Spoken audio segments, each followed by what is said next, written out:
చెరపకుర చెడేవు. ఒక ఊరిలో వృద్ధ సాధువు ఉండేవాడు.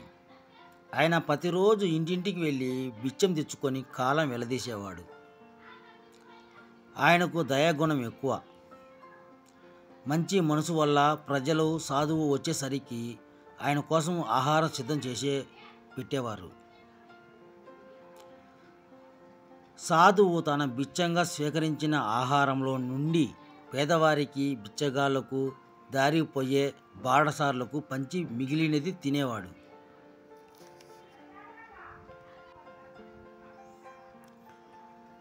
కొన్నిసార్లు ఆహారమంతా ఇతరులకు పంచి పస్తులు ఉండేవాడు. ఒకరోజు ఆ సాధువు వృద్ధురాలి ఇంటికి భిక్ష సేకరించడానికి వెళ్ళాడు. ఆ వృద్ధురాలు చాలా పీసినారి, దుర్మార్గురాలు. ఎవరికి బిచ్చం పెట్టేది కాదు.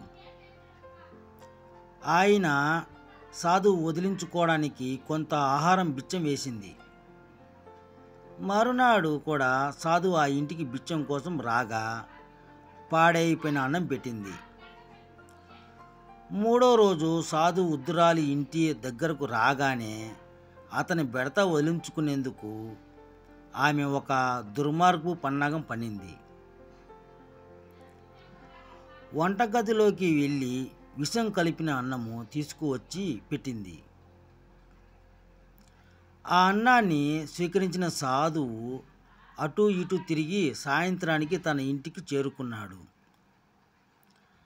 అన్నం తిందామని తన ఇంటి వాకిట్లో కూర్చోగానే ఒక యువకుడు అలసటగా రొప్పుతూ నడుస్తున్నాడు.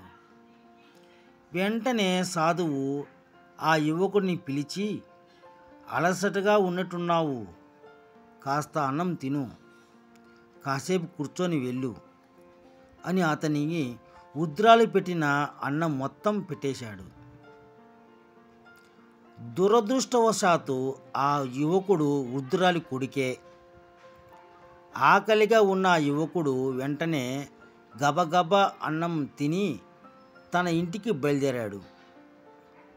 ఇల్లు చేరుకునేసరికి తల తిరుగుతున్నట్టు అనిపించింది. వెంటనే నురుగులు కక్కుతూ తల్లి ఒడిలో తల పెట్టుకొని పడుకున్నాడు. కొడుకు నుంచి విషయం తెలుసుకున్న తల్లి లబోదిబమంది.